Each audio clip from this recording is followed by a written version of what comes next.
Ucrânia, a Rússia está perdendo a guerra. Hoje vou te contar o porquê e vamos falar sobre as fraquezas dela. Bem-vindos a um novo formato de vídeos explicativos chamado Sem Filtros. Eu sou Darina Tchekashenko. Ao contrário do que diz a propaganda russa, a Ucrânia continua vencendo esta guerra. Avanço russo miserável e situação em Pokrovsk. Como a Rússia está tentando desesperadamente dobrar o Ocidente. Mas antes de começar, inscreva-se no nosso canal, o ATV Espanhol, e participe nos comentários abaixo do vídeo. Vamos ver juntos do que se trata? Sem filtros, sem distorções. Vamos revisar os fatos passo a passo. Quando a Rússia anexou a Crimeia e ocupou parte do Donbás em 2014, a Ucrânia parecia completamente indefesa. Muitas pensaram que o país não tinha nenhuma chance contra o exército russo. 8 anos depois, em fevereiro de 2022, quando Putin lançou a invasão em grande escala, a própria liderança russa e grande parte do mundo esperavam que Kiev caísse em questão de dias e que o exército ucraniano fosse completamente destruído. Tanta pouca fé tinham que até alguns dos seus aliados ocidentais ofereceram evacuar o presidente Volodymyr Zelensky e também ajudá-lo a formar um novo governo no exílio. Vocês se lembram da frase do Zelensky? Preciso de munição, não de carona. Pois bem, as tropas ucranianas, que estavam claramente em grande desvantagem em termos de armamento e recursos militares, surpreenderam o mundo inteiro, repeliram o ataque contra Kiev, defenderam a capital casa por casa com muita coragem e obrigaram os russos a recuar. Saíram com o rabo entre as pernas. O jornalista, publicitário e escritor ucraniano Vitaly Portykov destaca que o exército russo sofreu uma derrota significativa que abalou profundamente suas ambições imperiais e que a imagem do exército mais forte do mundo foi completamente destruída perto de Kiev, cito, foi enterrada para sempre nas florestas próximas a Chernobyl. O exército russo é derrotado no momento mais crítico para si mesmo, na restauração do espaço imperial. Impotência do exército russo. Porque até fevereiro de 2022, todo mundo acreditava que, se o exército russo simplesmente quisesse entrar no território de qualquer ex-república soviética, então ocuparia esse país em 24 ou 48 horas, mudaria o governo lá e ditaria as regras de vida para a população desse país. E agora o exército russo entra no território da Ucrânia e nada acontece. As tropas russas estão sendo destruídas perto de Gostomel. As tropas russas literalmente deixam de existir nos acessos a Kiev e Chernihiv. O exército russo é derrotado no momento mais crítico para si mesmo na restauração do espaço imperial. Vitaly Pornikov, jornalista, publicista e escritor ucraniano. Não importa o que a Rússia faça a seguir, não importa quais cidades ela venha capturar no Donbás, sua reputação político-militar está agora completamente e irremediavelmente manchada. Ela sofreu um fiasco. No final do verão de 2022, a Ucrânia lançou contraofensivas fulminantes e surpreendentes, libertou quase toda a região de Kharkiv e, em seguida, também a cidade localizada na margem direita do rio Dnipro, em Kherson. Em poucos meses, recuperou mais território do que a Rússia havia conseguido conquistar em meio ano. Desde então, a linha de frente se moveu muito pouco. Sim, há avanços e retrocessos locais, mas os russos estão tentando. Vendem a ideia de que estão avançando sem parar. A realidade é diferente. Desde a primavera de 2022, a Rússia não conquistou nenhum objetivo estratégico importante. Nem Kyiv, nem Kharkiv, nem Kherson, nem Odessa. Nenhuma grande cidade que eles se propuseram a tomar. E aqui vem o dado que destrói a narrativa russa. Em agosto de 2025, a Rússia controla menos território ucraniano do que em agosto de 2022. Sim, vocês ouviram direito. Depois de 3 anos e meio de guerra em grande escala, depois de perder centenas de milhares de soldados mortos e feridos, depois de destruir milhares de tanques blindados e aviões, a Rússia ocupa menos terra do que no início. Esse é o preço da sua covardemente chamada Operação Militar Especial. O historiador israelense Yuval Noah Harari explicou isso perfeitamente em um artigo do Financial Times intitulado Por que a Ucrânia está ganhando a guerra? Para a Ucrânia, faz todo sentido o militar realizar retiradas táticas, cedendo o terreno temporariamente para preservar a vida de seus soldados. E obrigam os russos a se desgastarem em ataques frontais que são absurdamente caros e custosos, que mal trazem ganhos reais para eles. A verdade é que a Ucrânia conseguiu deter a Rússia, destacou Harari. E não só em terra, mas também no mar, graças ao uso criativo e inovador de drones kamikaze e mísseis antinavio de última geração, a Ucrânia praticamente neutralizou quase toda a frota do Mar Negro, ou seja, praticamente toda a frota russa. Hoje, os navios russos restantes se escondem em portos distantes, longe da Crimeia, porque sabem que sair ao mar é arriscar tudo. A Ucrânia mudou para sempre as regras da guerra naval. No ar, a Rússia também não domina. 3 anos e meio após a invasão, a Rússia ainda não controla totalmente o espaço aéreo ucraniano. Suas forças aéreas já perderam centenas de aviões e helicópteros, especialmente durante a chamada Operação Aranha na Ucrânia, tendo destruído dezenas de casas russas em suas próprias bases militares. E diante de tantos fracassos militares consecutivos, o que realmente resta para a Rússia? Errou.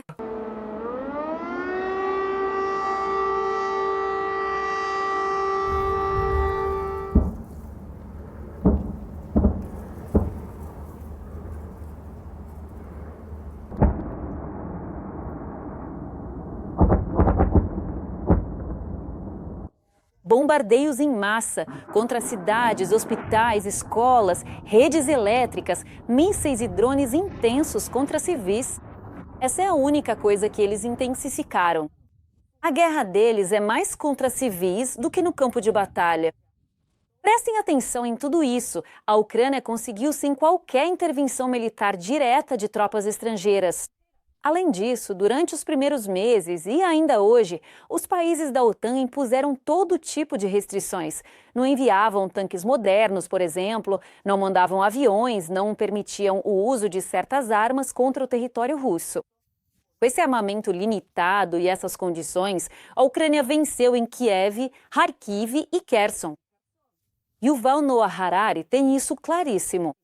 Se a Ucrânia tivesse recebido apoio total desde fevereiro de 2022, provavelmente teria vencido a guerra antes do final de 2022 ou, no máximo, no verão de 2023, antes que a Rússia conseguisse reconstruir seu exército e sua indústria militar. E aqui chega a citação-chave do texto de Harari. Como a Rússia não conseguiu dominar o ar nem o mar, nem romper a defesa terrestre ucraniana, sua estratégia agora é atacar a vontade dos americanos e europeus. Espalhando propaganda sobre a suposta inevitabilidade da vitória russa, os russos esperam que americanos e europeus percam a esperança, abandonem o apoio à Ucrânia e a forcem a se render. Ceder essa propaganda seria uma catástrofe, não só para a Ucrânia, mas também para os países da OTAN, que perderiam boa parte de sua credibilidade e sua melhor defesa diante das crescentes ameaças russas. Yuval Noah Harari, historiador israelense, em um artigo do Financial Times.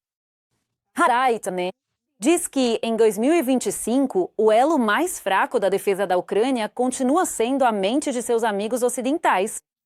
Ninguém sabe como a guerra vai evoluir nos próximos meses. Pode haver mais sofrimento, mais destruição, mas há algo que já é irreversível. A Ucrânia já venceu no que realmente importa. Porque não vence a guerra quem ocupa mais quilômetros quadrados, quem destrói mais cidades, ou quem mata mais gente. A guerra, em última análise, é vencida por aqueles que conseguem alcançar plenamente seus objetivos políticos. O presidente russo, Vladimir Putin, lançou essa invasão militar com um objetivo muito claro e específico: demonstrar ao mundo inteiro que, segundo sua visão, a nação ucraniana não existia de fato, que os ucranianos, na verdade, seriam russos, e que, portanto, a Ucrânia deveria desaparecer completamente como um Estado independente e soberano.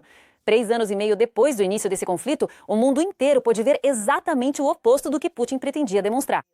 Milhões de ucranianos, tanto soldados quanto civis, mostraram com seu próprio sangue e coragem que a Ucrânia é realmente uma nação verdadeira, orgulhosa e totalmente disposta a lutar até o fim por sua liberdade. Essa identidade ucraniana, que foi fortalecida pela constante lembrança dessa invasão brutal, das inúmeras atrocidades cometidas e dos grandes sacrifícios feitos, vai continuar a alimentar o patriotismo ucraniano por muitas gerações futuras. Aconteça o que acontecer na linha de frente, Putin já perdeu sua principal guerra. Ele não conseguiu apagar a Ucrânia do mapa, muito pelo contrário, a tornou mais forte e visível do que nunca. E isso, amigos, é uma vitória que ninguém pode tirar da Ucrânia. Inscreva-se no nosso canal, a TV Espanhol.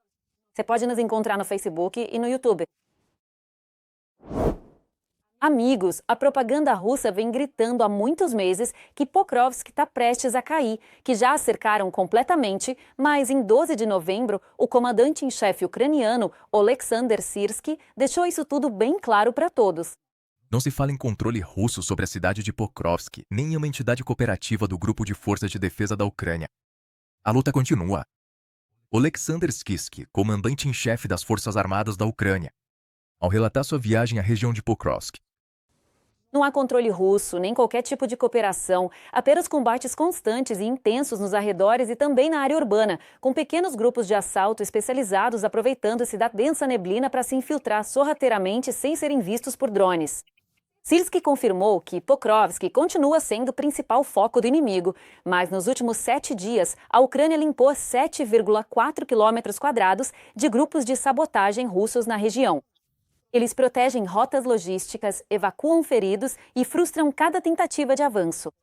Meios de comunicação ocidentais dizem que a Rússia está 1 ano atrasada em seu plano de tomar a cidade, lançando mais carne de canhão às ruínas. Isso representa um grande progresso para a Rússia. Vidas desperdiçadas e muitas mentiras. Pokrovsk resiste, a Ucrânia resiste e a propaganda desmorona. Não vamos cair na armadilha deles. Amigos, para concluir, tudo o que eu lhes disse não é coincidência. A Rússia não está apenas fracassando de maneira significativa no campo de batalha, como também está perdendo, de forma cada vez mais clara, a batalha pela sua imagem internacional. Basta ver, por exemplo, como o propagandista Solovyov surta publicamente com as derrotas russas e faz questão de espalhar sua mensagem russa para todos ouvirem. A Ucrânia deve ser destruída do outro lado do Dnipro. A represa de água de Kiev deve ser destruída. A cidade deve ser inundada. Kharkiv deve ser destruída. Mykolaiv, Odessa e Sumi devem ser apagadas da face da terra, assim como Dnipropetrovsk e outras cidades. E isso que, primeiro aviso, eles não entendem e então acaba acontecendo. Bom, infelizmente não há outro jeito. Isso não é bom nem ruim, são apenas fatos. Bom, de que outra forma podemos lutar? Bom, só desse jeito, só desse jeito. Por isso mudou a sua estratégia e agora ataca de forma direta e estratégica à vontade do Ocidente. Divulgam sem parar que são o segundo maior exército do mundo, que a vitória deles é inevitável, que a Ucrânia está à beira do colapso, mas os fatos não são esses. É evidente que, após 3 anos e meio de guerra, com baixas extremamente elevadas, milhares de ataques realizados e aeronaves destruídas, a Rússia controla menos território ucraniano do que, como dissemos, em agosto de 2022, pois não conquistou nenhuma cidade estratégica importante desde então.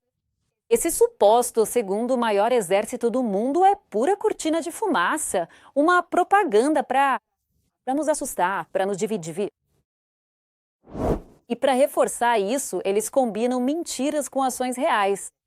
Drones russos sobrevoando aeroportos na Alemanha, Dinamarca, Polônia, Bélgica, espionando rotas de armas, fechando espaços aéreos, semeando pânico, sabotagens em depósitos, incêndios suspeitos. É uma guerra híbrida, desenhada para que o mundo pense que é melhor não continuar ajudando a Ucrânia. Vai que acaba sobrando para a gente. E aí, o que acontece? Alguns líderes europeus começam a repetir o discurso russo, às vezes sem perceber e às vezes sabendo muito bem o que estão fazendo. Olhem só esses exemplos recentes de novembro de 2025. O presidente do governo da Espanha, Pedro Sánchez, se manifestou contra a total militarização da Europa proposta por Trump. Sánchez propõe agir diplomaticamente, para que em 2035 não tenhamos uma Europa armada até os dentes, mas sim uma Europa unida que garanta o direito internacional. E o primeiro-ministro eslovaco, Robert Fico, se opôs diretamente ao uso dos ativos russos congelados para apoiar a Ucrânia. Segundo Bloomer, ele disse: Queremos acabar com a guerra ou estamos alimentando ela? Vamos dar à Ucrânia 140 bilhões de euros para que a guerra continue. O que isso significa? Que a guerra vai durar pelo menos mais 2 anos. Robert Fico, primeiro-ministro da Eslováquia. Fico afirma que não quer prolongar a guerra. No entanto, é exatamente isso que o presidente russo, Vladimir Putin, deseja. Ele espera que a Europa se canse, pare de enviar armas e acabe obrigando a Ucrânia a se render nos termos que Moscou ditar. Não é por acaso. A Rússia sabe que não pode vencer na linha de frente, então pressiona onde mais dói. Nas nossas democracias, nas nossas dúvidas, no medo de uma escalada que eles mesmos provocam. Cair nessa armadilha seria o maior erro histórico de todos, como advertiu Yuval Noah Harari. O elo mais fraco da defesa da Ucrânia continua sendo e estando na mente dos amigos ocidentais. Não deixemos que a propaganda, os drones, espiões e as manipulações nos façam esquecer a realidade. A Ucrânia está vencendo a guerra que realmente importa. E se a Europa se mantiver firme, a Ucrânia não só resistirá, vai vencer. De verdade, porque se render ao medo não traz paz, traz mais agressores, mais chantagens e mais guerras amanhã. Fiquem sempre ligados na UATV Espanhol para acompanhar ainda mais geopolítica sem filtros nem filtros. Escrevam nos comentários de que país vocês estão nos assistindo agora. Queremos saber. Eu sou Darina Tchotchenko. Nos vemos na próxima. Querida comunidade, eu não podia ir embora sem mostrar o poderio tecnológico russo, um robô russo bêbado durante uma apresentação tecnológica em Moscou. E esse robô tentou demonstrar sua inteligência artificial, mas acabou demonstrando a força da gravidade. Saiu cambaleando lentamente para o palco ao som heróico e marcante de rock e caiu estrondosamente, de forma estrondosa antes mesmo da sua primeira aparição. O público caiu na risada, gargalhando, enquanto os organizadores, quase nocauteados de surpresa, tentavam cobrir o cadáver tecnológico com uma grande cortina preta. Deu muito errado mesmo. O vídeo viralizou e muitos se lembraram daquele lendário robô russo de 2018 que, na verdade, era um ator fantasiado. Parece que, mais uma vez, a inteligência artificial perdeu para a comédia natural. Fico por aqui com isso. Slava Ucrânia!